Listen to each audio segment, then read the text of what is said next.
एक लड़के की नई नई शादी हुई थी, जबकि उसका बिजनेस, उसका व्यापार बहुत अच्छा चल रहा था। वो बहुत अच्छे पैसे कमा रहा था, लेकिन फिर भी वो बुझा बुझा रहता था। ये बात उसके मुंह वाले चाचा ने पूछी कि तुम्हारे पास सब कुछ तो है, उसके बावजूद भी तुम इतने मुरझाए हुए से रहते हो, अच्छा नहीं लगता। उसने जब बार बार पूछा, तब भतीजे ने कहा कि मुझे एक समस्या है। दरअसल शादी जरूर हो गई है, लेकिन उसके अंदर नपुंसकता के लक्षण कुछ ज़्यादा हैं, और इस बात को लेकर वो परेशान रहता है। अपनी इस समस्या को किसी को बता भी नहीं सकता। तब उसके मुंह वाले चाचा ने कहा कि तुम बिल्कुल परेशान मत हो, मैं तुम्हें एक गोली दूंगा, यानी कि शक्तिवर्धक एक गोली दूंगा। उससे खाने के बाद तुम फिर कभी जिंदगी में शिकायत नहीं कर सकते। जैसे ही लड़के ने बात सुनी, वो खुश हो जाता है, अपनी पत्नी के पास जाता है और अपनी पत्नी को बताता है कि जो चाचा हैं उन्होंने ये गोली दी है। कहते हैं कि इसे खाने के बाद तुम्हारी जो समस्याएं हैं वो पूरी तरह से दूर हो जाएंगी। जैसे ही वो लड़का गोली खाता है, गोली खाते ही उसकी तबीयत इस कदर ख़राब होती है, इस कदर उसकी तड़प तड़प कर मौत हो जाती है कि लोग जो भी इस कहानी, इस किस्से को सुन रहे थे, वो सब हैरान हो जाते हैं, सोचने पर मजबूर हो जाते हैं। इसके बाद इस पूरे घटनाक्रम की जांच पड़ताल होती है, और जांच पड़ताल होने के बाद पता चलता है कि ऐसी पहली नहीं बल्कि अब तक 5 लोगों की मौतें हो चुकी हैं। और जब इस घटनाक्रम के खुलासे के बाद न केवल एक इंडिया के अंदर बल्कि कनाडा के अंदर भी शोर मच जाता है। इसके बाद कई किताबें लिखी जाती हैं, कई फिल्में भी बनती हैं, और ये घटना, अगर इसे सबसे चर्चित घटनाओं में से एक घटना कहें तो शायद गलत नहीं होगा। आदाब, नमस्कार, सत श्री अकाल। मैं उस्मान सैफी। आज की जो सच्ची घटना मैं आपको सुनाने जा रहा हूं, ये सच्ची घटना शुरू होती है इंडिया के प्रांत पंजाब से। दरअसल बात कर रहा हूं साल 1993 की। 22 साल का एक लड़का होता है जिसका नाम रंजीत सिंह। उसकी नई नई शादी हुई थी, लखविंदर नाम की एक महिला से शादी होती है। ज़िंदगी शुरुआत में ठीक ठाक गुजर रही थी। एक दिन अचानक ही उसके सामने एक जेंटलमैन आदमी मिलता है। उसने सूट बूट पहना हुआ था, देखने में बड़ा अच्छा लग रहा था, और रंजीत ने उस जेंटलमैन को देखते ही, उसके जस्ट डबल उम्र का वो व्यक्ति होता है, लगभग उसकी उम्र 45-40 साल के आसपास होती है। उससे बातचीत करते हुए पूछता कि तुम कहाँ रहते हो? तब वो बताता है कि मैं कनाडा रहता हूँ, वहाँ पर बिजनेस व्यापार करता हूँ। रंजीत अपने उस नए दोस्त के पास जब जाता है, उससे बातचीत करता है, कहता है कि सर मुझे भी आप कनाडा ले चलो, मैं भी विदेश जाना चाहता हूँ, कुछ पैसे कमाना चाहता हूँ। जब रंजीत ने बार बार उस व्यक्ति, यानी जिस व्यक्ति का नाम होता है सुखविंदर सिंह ढिल्लो, उससे बार बार कह रहा था, ढिल्लो तैयार हो जाते हैं, कहते हैं कि परेशान मत हो, तुम अपना और अपनी बीवी का पासपोर्ट तैयार करो, उसके बाद फिर आ जाओ। अब पासपोर्ट तैयार किया जाता है। 1993 में रंजीत अपनी पत्नी लखिंदर को लेकर वहाँ पहुँच जाता है। दरअसल सुखविंदर सिंह ढिल्लो जो काम करता था, वो डीलरशिप का काम करता था, पुरानी गाड़ियों को ख़रीदता था और पुरानी गाड़ियों को सेल किया करता था। ये काम उसका बहुत अच्छा था, और इसी काम में रंजीत सिंह से कुछ पैसे लेकर वो अपने उसे पार्टनर बना लेता है। और रंजीत सिंह पार्टनर बनने के बाद फिर जो मेहनत करता है पूरी शिद्दत, पूरी ईमानदारी के साथ, तो ये बिजनेस बढ़ने लगता है। दोनों की दोस्ती भी अच्छी हो जाती है। रंजीत उस सुखविंदर सिंह को प्यार से चाचा कह के बुलाया करता था। जब चाचा कह के बुलाया करता था तो इनकी जो आपस में बॉन्डिंग थी वो बहुत ज़्यादा अच्छी हो जाती है, एक दूसरे के साथ रहना सहना शुरू कर देते हैं। तभी एक दिन सुखविंदर सिंह ढिल्लों ने उसे एक आइडिया दिया। उसने कहा कि अगर हम दोनों अपना अपना इंश्योरेंस कराएं, बीमा कराएं तो कैसा रहेगा। जब ये बात कही जाती है बीमे की, तो कहता है मुझे तो कोई ऐतराज़ नहीं है, और वैसे भी मुझे इन बीमे के बारे में कोई ज़्यादा जानकारी है नहीं।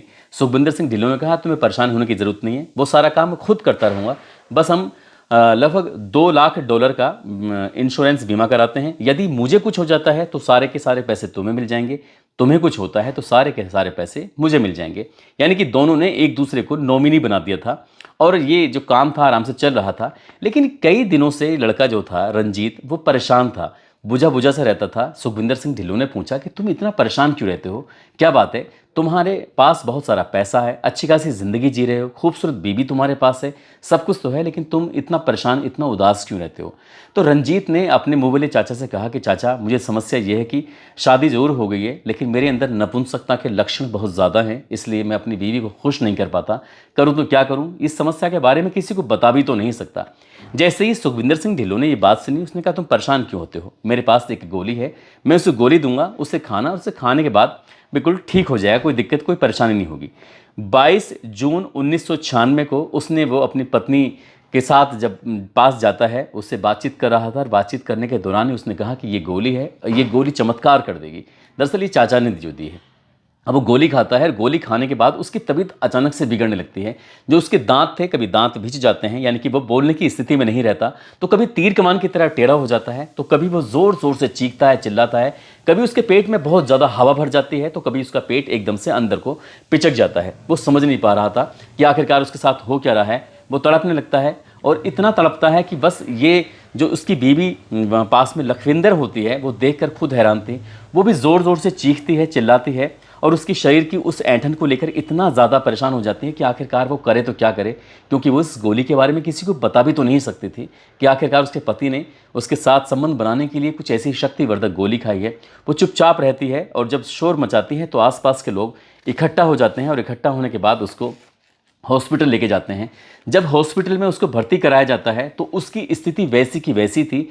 बहुत ज़ोर ज़ोर से चीखना चिल्लाना, या फिर उसके दांत एकदम भिज जाना जैसे कि किसी को मिर्गी के दौरे पड़ते हैं, या उसका पेट एकदम से फूल जाया करता था तो एकदम से उसके पेट की सारी हवा निकल जाया करती थी, या तो वो तीर कमान की तरह टेढ़ा हो जाया करता था, या फिर वो बिल्कुल सीधा हो जाया करता था। अगर उसे कुछ पकड़ने की कोशिश करते थे तो ऐसा लगता था जैसे पत्थर की तरह एकदम बहुत मजबूत हो चुका है। डॉक्टर लोग, नर्स, जो भी वहाँ पर चश्मदीद होते हैं, सब के सब परेशान हो जाते हैं आखिरकार ये कैसी मौत है। वो मर जाता है और मरने के बाद जब उसका पोस्टमार्टम कराया जाता है तो पोस्टमार्टम में सामान्य मौत आती है, और सामान्य मौत आती है, लेकिन पोस्टमार्टम में ये सस्पिशियस जरूर दिखाया गया था कि ऐसा कुछ तो है जो इसके साथ हुआ है, लेकिन मौत का असली कारण जो था वो स्पष्ट नहीं हो पाया था और उसका विसरा प्रिजर्व कर लिया गया था ताकि भविष्य में कभी ज़रूरत पड़ेगी तो उसकी जाँच करा ली जाएगी। वक्त ऐसे बीतने लगता है। पत्नी अपने पति की मौत को लेकर परेशान थी। अभी हाल ही में 2-3 साल पहले तो शादी हुई थी, अचानक से पति की मौत। वो इंडिया से कनाडा गई थी ये सब कुछ काम करने के लिए, पैसे कमाने के लिए, पति के साथ एक अच्छी ज़िंदगी जीने के लिए। पति मर चुका था, वह ऐसी स्थिति में उसके पास कोई सहारा था नहीं, उसे वापस लौट कर आना था, लेकिन वो नहीं जानती थी कि उसके पति का लगभग $2 लाख का इंश्योरेंस भी है। तभी उनके घर पर एक कैनेडियन लाइफ इंश्योरेंस कंपनी का एक अधिकारी आता है, इसका नाम क्लिफ्टन एलियट होता है। तो क्लिफ्टन एलियट उनके पास पहुंचता है, उसकी पत्नी से पूछता है कि आखिरकार तुम्हारे पति की मौत कैसे हुई। जब बार बार उसे पूछा जाता है तब वो कहानी बताती है जैसे उसने तड़प तड़प के उसकी मौत होती है। लेकिन जब असली बात आती है कि आखिरकार उसने क्या खाया था, क्या नहीं खाया था, क्योंकि क्रॉस क्वेश्चन करने थे और $2 लाख जो देने थे, उसमें नॉमिनी का जो नाम देखता है तो नॉमिनी का नाम होता है सुखविंदर सिंह ढिल्लो। जब ये बात उसकी पत्नी को पता चलती है तो उसे बड़ा आश्चर्य होता है। पत्नी कहती है कि $2 लाख का इंश्योरेंस था, उसे कोई जानकारी नहीं है। दरअसल एक गोली दी थी शक्तिवर्धक गोली के नाम से, और वो गोली दी थी सुखविंदर सिंह ढिल्लो ने। और जैसे सुखविंदर सिंह ढिल्लो का नाम लिया जाता है उसके बाद वहाँ से जो एड्रेस लिया जाता है सुखविंदर सिंह ढिल्लो का, उस एड्रेस पर पहुँचा जाता है। जो अधिकारी होता है जिसका नाम क्लिफ्टन एलियट होता है, वो सीधा वहाँ पहुँचता है, जाकर जो उस व्यक्ति को देखता है, देखकर वो देखता रह जाता है, क्योंकि उस व्यक्ति को तो उसने कुछ दिन पहले ही देखा था। 1 साल 4 महीने 19 दिन पहले भी वो इसी घर के अंदर आया था, और इस घर के अंदर आने के बाद लगभग $3 लाख का इंश्योरेंस का जो लाभ था वो उसे इसी व्यक्ति को देके गया था। अब उस व्यक्ति को बार बार देख रहा है। अभी 1 साल पहले उसने $3 लाख का लाभ दिया है, अब वो $2 लाख का इसको चेक देने के लिए वो आया था। तो आखिरकार इस एक ही व्यक्ति को ये 2 बार ऐसी क्या बात हुई है। तभी वो हल्का सा यहाँ से थोड़ा परेशान तो था ही, लेकिन वो अधिकारी क्लिफ्टन एलियट वो कनाडा पुलिस के पास जाता है और जाकर कहता है कि साहब, होना हो कुछ ना कुछ गड़बड़ जरूर लगती है, आपको सुखविंदर सिंह ढिल्लो की जांच करनी चाहिए। पूरी कहानी बताई जाती है कि किस तरह से एक रंजीत नाम के व्यक्ति की तड़प तड़प कर मौत हो जाती है। उसको एक गोली दी गई थी, उस गोली को खाने के बाद। लेकिन 1 साल पहले जब यहाँ पर वो पैसे देने के लिए आया था, तब पैसे देने के लिए आने के बाद उसे पता चलता है कि इसकी पत्नी की भी ठीक वैसे ही मौत हुई थी जैसे कि इसके साथ पार्टनर जो होता है रंजीत सिंह की मौत होती है। अब पुलिस इस मामले को थोड़ा गंभीरता से लेती है। डिटेक्टिव तैयार किए जाते हैं वारेन कोरोल, और वारेन कोरोल को कहा जाता है कि तुम इस मामले की जांच पड़ताल करो। अब वारेन कोरोल ने अपने हिसाब से जब इस मामले की जांच पड़ताल करना शुरू किया है, साथ ही कनाडा पुलिस होती है और 1-2 एजेंसियां भी इसमें शामिल कर ली जाती हैं। दरअसल 5 मई 1959 को पंजाब, जो कि भारत का ही एक राज्य है, उसी का एक ज़िला है लुधियाना के रहने वाला एक व्यक्ति जिसका नाम फागुल होता है, उसकी पत्नी गोविंद ढिल्लो होती है। दरअसल इनको 3 बेटे पैदा होते हैं। एक बेटे का नाम सुखवीर रखा जाता है, दूसरे का नाम दर्शन रखा जाता है, और तीसरे बेटे का नाम रखा जाता है सुखविंदर सिंह ढिल्लो। सुखविंदर सिंह ढिल्लो शुरू से ही थोड़ा सा तेज तर्रार किस्म का था, इसलिए उसका नाम उसे प्यार से जोधा भी कह के बुलाया करते थे, यानी कि युद्ध लड़ने वाला। उसको उसके पिता ऐसे बुलाया करते थे। लेकिन पिता की बचपन में जब 5 साल का था मौत हो जाती है और माँ पर पूरी जिम्मेदारी आ जाती है। भाई जब थोड़े बड़े होते हैं तो भाई ने रुख कर लिया था अपना कनाडा की तरफ। भाई कनाडा में जाकर अपना काम करने लगते हैं, और जो छोटा भाई यानी कि सुखविंदर सिंह ढिल्लो होता है वो सुखवीर की तरह बनना चाहता था, उसी की तरह अच्छे कपड़े पहनना चाहता था, उसी की तरह। तो अपनी माँ से कहता है कि मैं बड़े भाई के साथ कनाडा जाना चाहता हूँ, अगर तुम्हें ऐतराज़ ना हो तो मुझे वहाँ भेज दीजिए। माँ कहती है कि मुझे तो कोई ऐतराज़ नहीं है। साल 1981 में आखिरकार वो कनाडा चला जाता है। कनाडा का एक ओरंटारियो एक प्रांत है, वहाँ का एक हैमिल्टन एक जगह लगती है, वहाँ पर जाता है, जाकर रहने लगता है। अलग अलग कंपनियों में नौकरी करता है, काम करता है, लेकिन जो कंपनी में काम करता था वहाँ से उतने पैसे नहीं मिलते थे जिससे कि इसका खर्च वगैरह ज़्यादा चल सके। तभी इसके दिमाग में आता है कि क्यों ना पुरानी गाड़ी खरीदे और उसको बेचे। इस तरह से वो पुरानी गाड़ी खरीदता था और बेचता था और उसका ये बिजनेस व्यापार ठीक से चलने लगता है। इसी बीच में उसको पता चलता है कि अगर दो गाड़ियों की आपस में टक्कर हो जाती है तो उससे इंश्योरेंस का लाभ लिया जा सकता है। और इसने यहाँ पर ये जालसाजी करना शुरू कर दिया कि आखिरकार बीमे का लाभ लिया कैसे जाता है। गाड़ियों की आपस में टक्कर कराना होता था उसको, और वहाँ से कुछ जो पैसे वैसे मिल जाया करते थे। तभी ये अपना बिजनेस तो उसका ठीक चल ही रहा था और इस तरह से ये बीमे का लाभ भी लेने लगता है। साल 1983 में 81 में कनाडा जाता है और वापस 83 में पंजाब आता है। पंजाब के लुधियाना का वो रहने वाला था ये। वहाँ पर जाकर एक लड़की होती है प्रवेश कौर, उसके पिता हरदेव ग्रेवाल अपनी बेटी से शादी करने के लिए तैयार हो जाते हैं। क्यों? क्योंकि वो काम करने वाला था, पहनने ओढ़ने का बहुत अच्छा सलीका रखता था, साथ ही विदेश में बेटी जाएगी, अच्छा कमाएगी, खाएगी, अच्छी ज़िंदगी जिएगी, इसलिए उन्होंने सोचा कि क्यों ना बेटी की शादी कर दी जाए। जब इस व्यक्ति सुखविंदर सिंह ढिल्लों से शादी की बात की जाती है तो वो सीधे सीधे मांग करता है दहेज की। उसे कहता है कि उसे अच्छा दहेज मिलेगा तो वो शादी करने के लिए तैयार है। और उसकी लड़की के जो पिता हरदेव सिंह ग्रेवाल होते हैं वो कहते हैं कि मुझे कोई ऐतराज़ नहीं है।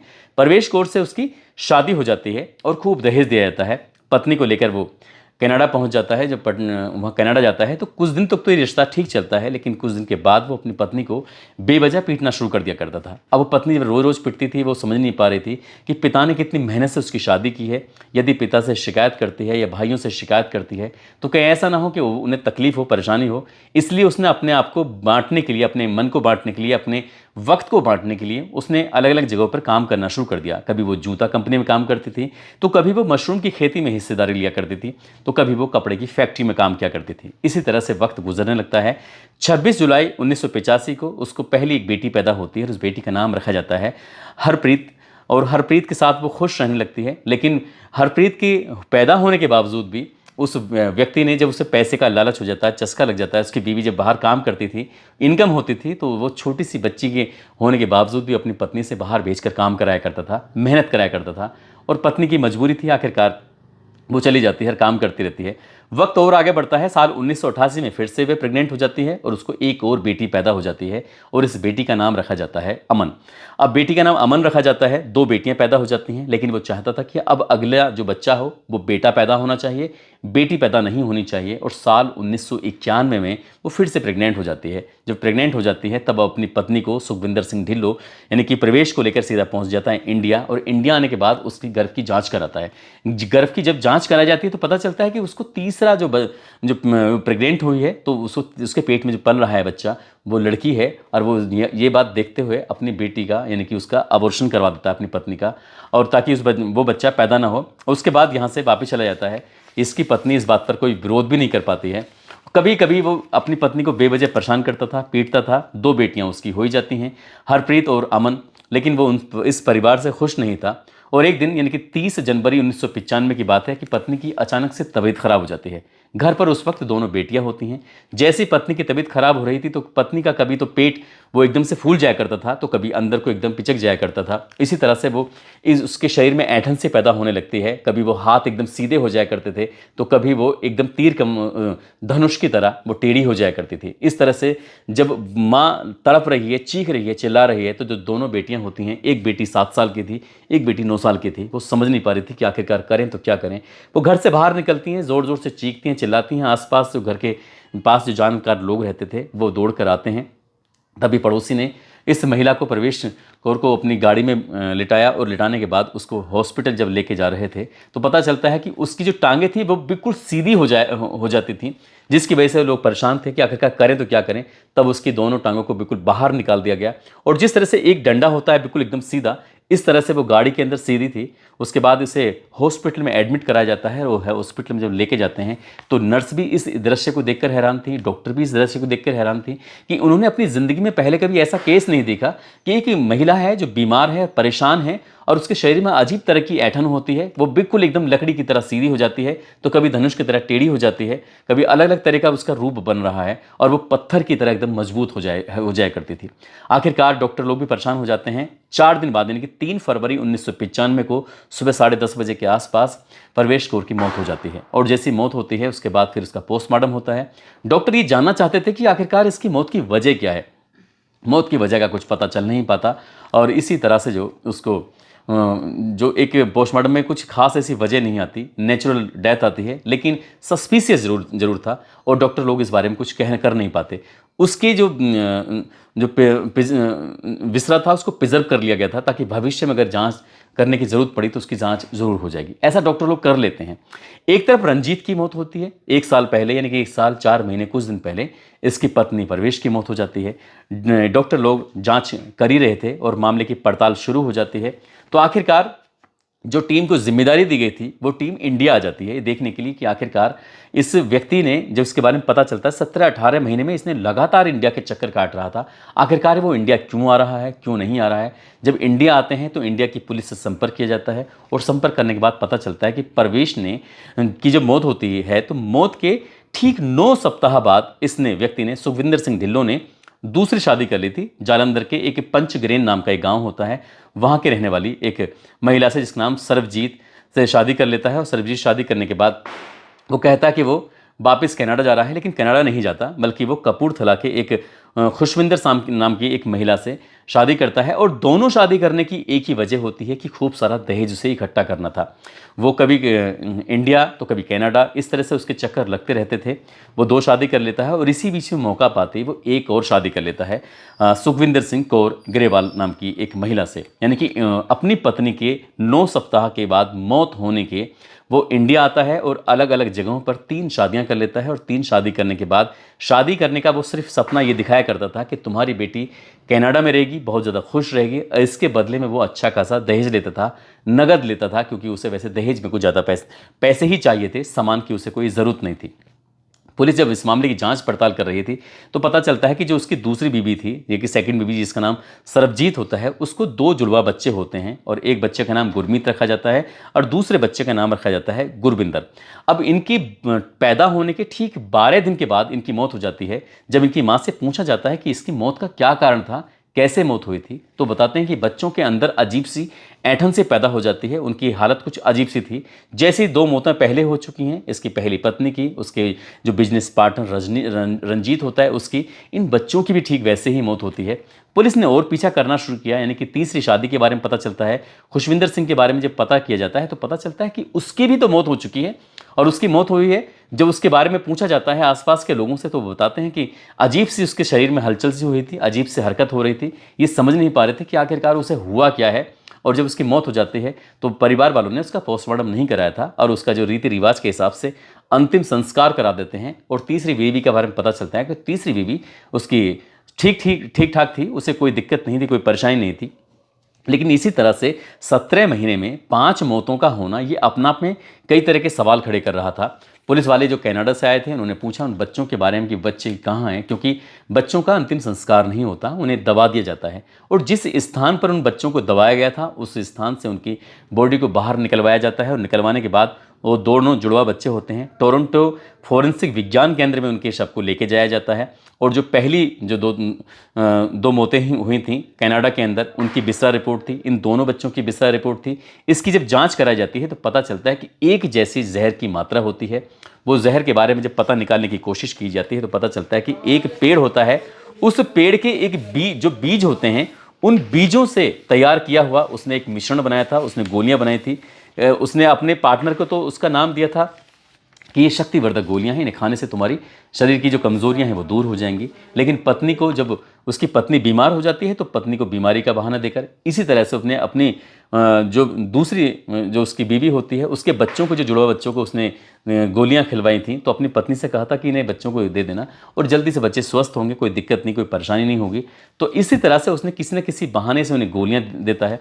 फिर पुलिस इस मामले की जांच पड़ताल करने के बाद पूरी रिपोर्ट तैयार की जाती है। लेकिन अफसोस की बात यह होती है कि इंडिया में जो 2 जुड़वा बच्चे और उसकी पत्नी की जो मौत होती है, इस मामले को कनाडा में नहीं चलाया गया था और नहीं शायद इंडिया में उस मामले में कोई सुनवाई होती, ना ही वो मामला इंडिया में चलाया गया था, ना किसी थाने में एफआईआर वगैरह हुई थी। लेकिन जो कनाडा में दो उसके पार्टनर की और उसकी पहली पत्नी प्रवेश की जो उसे गोली खिलाने के बाद जो हत्या कराई जाती है, जो किसी पेड़ के बीज होते हैं उनको तैयार करके जो उसे खिलाया गया था, तो उसे उसी की शॉप, जो उसकी वर्कशॉप होती है, साल 1997 में उसको गिरफ्तार कर लिया जाता है। और गिरफ्तार करने के बाद उस पर केस चलता है। 1 अगस्त 2001 में उसको आजीवन कारावास की सज़ा सुनाई जाती है और उसमें कहा जाता है कि 25 साल तक ये व्यक्ति सलाखों के पीछे रहेगा और वो 25 साल तक अपनी ज़िंदगी को गुजारने लगता है, काटने लगता है। लेकिन एक दिन पता चलता है कि ओरंटियो के एक हॉस्पिटल में 16 नवंबर 2013 को उसकी मौत हो जाती है।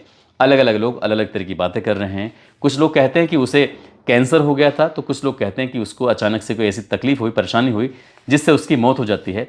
फिर इस मामले में जो डिटेक्टिव की रिपोर्ट थी, अखबारों में प्रकाशित रिपोर्ट थी, और जो फॉरेंसिक जो रिपोर्टें थी, साथ ही पोस्टमार्टम की रिपोर्ट थी, और डॉक्टरों से जो पूरी कहानी जो लोगों के सामने आती है, उसी के हिसाब से तैयार करके एक किताब लिखी जाती है। और किताब वो बहुत ज़्यादा मशहूर हो जाती है, उसे बहुत अच्छा बताया जाता है, उसे बड़ा प्राइज़ भी मिलता है। साथ ही उस वक्त साल 2003 में उस पर एक फिल्म भी बनी थी।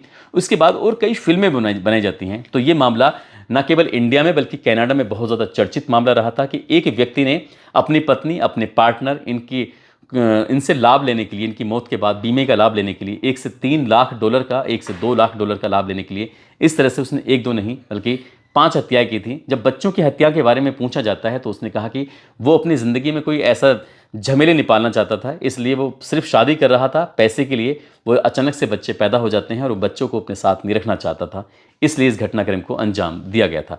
दोस्तों, इस पूरे घटनाक्रम को सुनाने का उद्देश्य किसी को परेशान करना नहीं है, किसी का दिल दुखाना नहीं है, बल्कि आपको जागरूक करना है, आपको सचेत करना है, आपको बताना है कि बुरे काम का बुरा नतीजा, और वैसे भी उसने बुरा किया था, उसकी भी मौत हो जाती है। ऐसे ही तड़प तड़प कर उसकी मौत हुई थी सलाखों के पीछे, ऐसा बताया जाता है।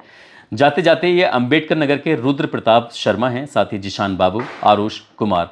आज इनका जन्मदिन है, इनको जन्मदिन की ढेरों सारी शुभकामनाएं, बहुत बहुत मुबारकबाद। साथ ही अजीत सिंह है, इनकी शादी की सालगिरह है, इनकी शादी की सालगिरह की बहुत बहुत शुभकामनाएं, बहुत बहुत मुबारकबाद।